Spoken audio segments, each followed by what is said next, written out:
యేసుక్రీస్తు ప్రభువు పేరిట ఎనీరా అండ్ యావే జీసస్ ఛానల్ వ్యూవర్స్ అందరికీ నా శుభాభివందనాలు.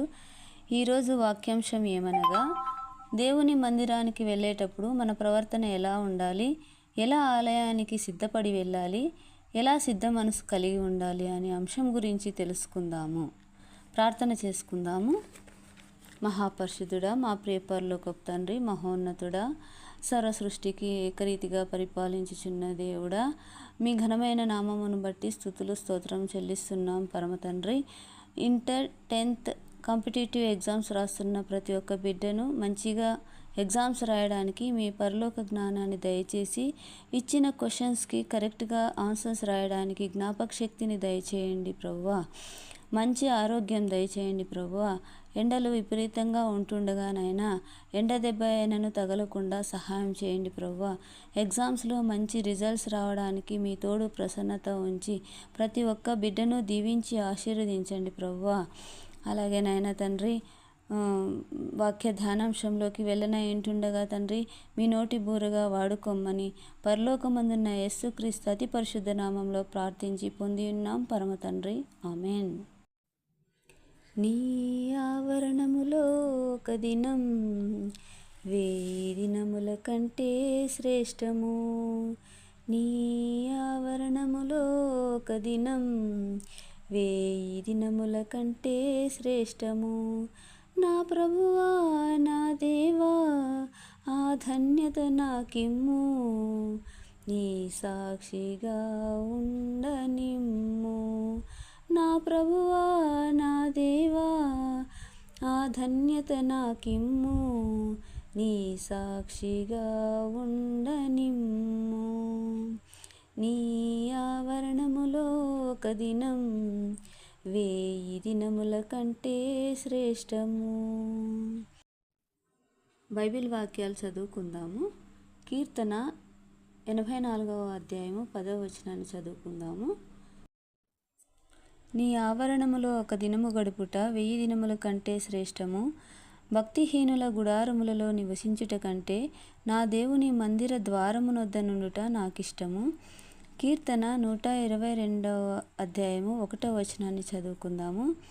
యెహోవా మందిరమునకు వెళ్ళుదము అని జనులు నాతో అనినప్పుడు నేను సంతోషించి తిని. కీర్తన 82వ అధ్యాయము 1వ వచనాన్ని చదువుకుందాము. దేవుని సమాజములో దేవుడు నిలిచియున్నాడు, దైవముల మధ్యను ఆయన తీర్పు తీర్చుచున్నాడు. మత్తయి సువార్త 18వ అధ్యాయము 20వ వచనాన్ని చదువుకుందాము. ఏలయనగా 2-3 నా నామమున ఎక్కడ కూడి ఉందురో అక్కడ నేను వారి మధ్యన ఉందునని చెప్పెను. ప్రసంగి 5వ అధ్యాయము 1వ వచనాన్ని చదువుకుందాము. నీ దేవుని మందిరమునకు పోవునప్పుడు నీ ప్రవర్తన జాగ్రత్తగా చూచుకొనుము అని దేవుని వాక్యం సెలవిస్తుంది. మన ప్రవర్తన బాగుగా ఉండాలని దేవుని వాక్యం తెలియజేస్తుంది. మన మాటల తీరు ఏ విధంగా ఉండాలంటే, మృదువైన మాటలు మాట్లాడాలి, మంచి మాటలు మాట్లాడాలి.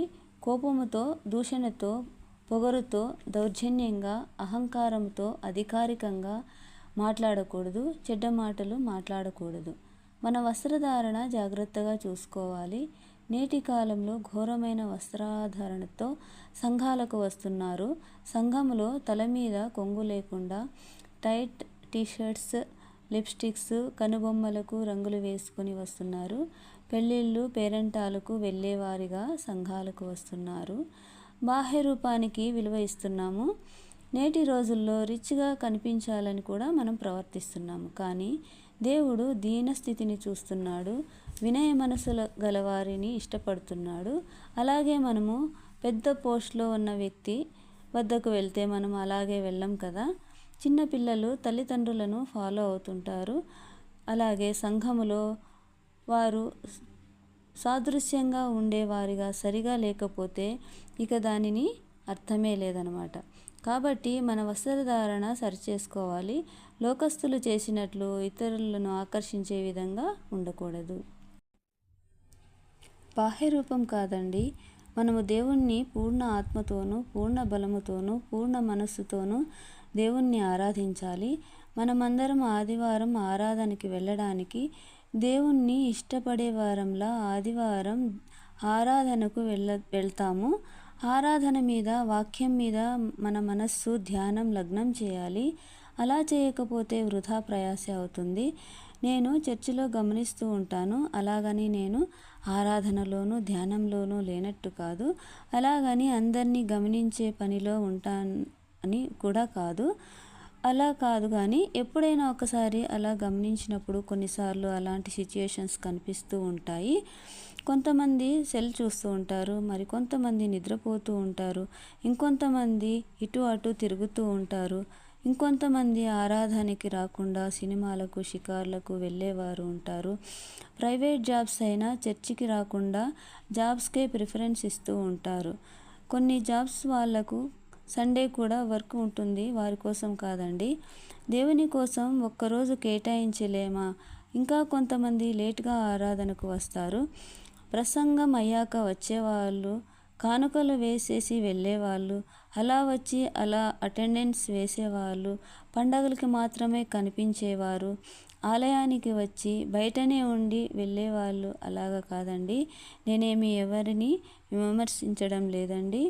ప్రతి ఒక్కరి జీవితంలోనూ ఇలాంటి అనుభవాలు ఉంటాయి.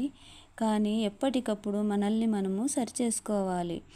గచ్చ పొదల్లాంటి, కలుపు మొక్కల్లాంటి మొక్కలు పుడుతూనే ఉంటాయి. ఉదాహరణకు పంట మధ్యలో వస్తూ ఉంటాయి అన్నమాట. అందరికీ తెలిసిన విషయమే. అలా అని మనం ఊరుకోం కదా. రైతులకు బాగా తెలుసు. వాటిని పీకి పారేసి ఎండిన తర్వాత కాల్చివేస్తారు. అలాగే మనం కూడా అలాంటి వాటిని మన హృదయాలలో నుంచి తీసివేయాలని కోరుకుంటున్నాను. తప్పేమీ లేదండి. ఇవన్నీ సైతాను చేసే క్రియలు. మనలను అది ఎలా వాడుకోవాలో అలా వాడుకుంటుంది. మనం ఒక్కసారి దేవుణ్ణి అడుగుదాం. దేవా, గచ్చపొదల్లాంటి, ముళ్ళ కంపల్లాంటి అలవాట్లను, పరిస్థితులను మాలో నుండి దూరపరచండి ప్రభువా అని నిజదేవుణ్ణి అడుగుదాము. ఆయనకు సమస్తము సాధ్యమేనండి. ప్రభువా, నన్ను మార్చండి, నాలో కృత జీవితాన్ని ప్రసాదించండి, మారు మనసు ప్రసాదించండి. ప్రభువు కోసం సమయాన్ని గడిపే కృపను ఇవ్వండి. సమయానికి ఆలయానికి సిద్ధపడి సిద్ధ మనసుతో వెళ్ళడానికి మమ్మల్ని మార్చండి ప్రభువా అని దేవాది దేవుణ్ణి అడుగుదామా? ప్రతి ఒక్క విషయాన్ని దేవుని పాదాల చెంత విన్నవించుకుందామా? ఎడతెగక ప్రార్థన చేయమన్నాడు దేవుడు. దివారాత్రములు ధర్మశాస్త్రమును ధ్యానించువాడు ధన్యుడు అన్నాడు దేవుడు. మరి మనము దేవుని కోసం ఎంత సమయాన్ని కేటాయిస్తున్నాము? జాబ్స్ చేసేవారు అనగా ఒకవేళ టీచర్స్ అనుకుందాము. ఉదాహరణకి స్కూల్ 9 ఉంటే 10 వెళ్తే సరిపోతుందా? లేక స్కూల్ స్టూడెంట్స్ 11 వెళ్తే అవుతుందా? ఏమి జరుగుతుంది? ఆ విషయం అందరికీ తెలుసు. నిజదేవుణ్ణి, సత్యదేవుణ్ణి మన కోసం, మన పాపాల కోసం ఆకాశం నుండి భూమిపైన మానవునిగా జన్మించి మన పాప భారాన్ని ఆయనపై వేసుకుని శిలువ మీద మన కోసం రక్తం చిందించి పాప పరిహారార్థ బలియాగం చేసి తిరిగి పునరుత్థానమై మనకు రక్షణను కలుగజేసి పరలోక రాజ్యం వెళ్ళడానికి అనగా నిత్య జీవనానికి దారి ఏర్పరిచిన దేవుణ్ణి ఆరాధించడానికి ఆలయంలో కొంతకాలం గడపడానికి మనం ఎలా ఉన్నామో, మన పరిస్థితి ఏంటి అని ఆలోచించాల్సిన వారమై ఉన్నాము. పరిశుద్ధ ఆలయంలోనికి చెప్పులు వేసుకొని వెళ్ళకూడదని బైబిల్ వాక్యం చెబుతుంది. ఇప్పుడు చాలా చోట్ల ఇలానే జరుగుతుంది. ఎగ్జాంపుల్, కలెక్టర్ దగ్గరికి కానీ ఎవరింటికైనా వెళ్ళినప్పుడు మనము లోపలికి చెప్పులు వేసుకొని వెళ్తామా? లేదు కదా. పరిశుద్ధమైన ఆలయంలోనికి ఎలా వెళ్తారండి? బైబిల్ వచనాల ద్వారా తెలుసుకుందాము. నిర్గమకాండము 3వ అధ్యాయము 1 నుండి 6 వచనాలు చదువుకుందాము. మోషే మిద్యాను యాజకుడైన ఇత్రో అను తన మామ మందను మేపుచు ఆ మందను అరణ్యము అవతల తోలుకొని దేవుని పర్వతమైన హోరేబుకు వచ్చెను. ఒక పొద నడిమిని అగ్నిజ్వాలలో యెహోవా దూత అతనికి ప్రత్యక్షమాయెను. అతడు చూచినప్పుడు అగ్ని వలన ఆ పొద మండుచుండెను, కానీ పొద కాలిపోలేదు. అప్పుడు మోషే, ఆ పొద ఏల కాలిపోలేదో నేను ఆ తట్టు వెళ్ళి ఈ గొప్ప వింత చూచెదననుకొనెను. దానిని చూచుటకు అతడు ఆ తట్టు వచ్చుట యెహోవా చూచెను. దేవుడు ఆ పొద నడుమ నుండి మోషే మోషే అని అతనిని పిలిచెను.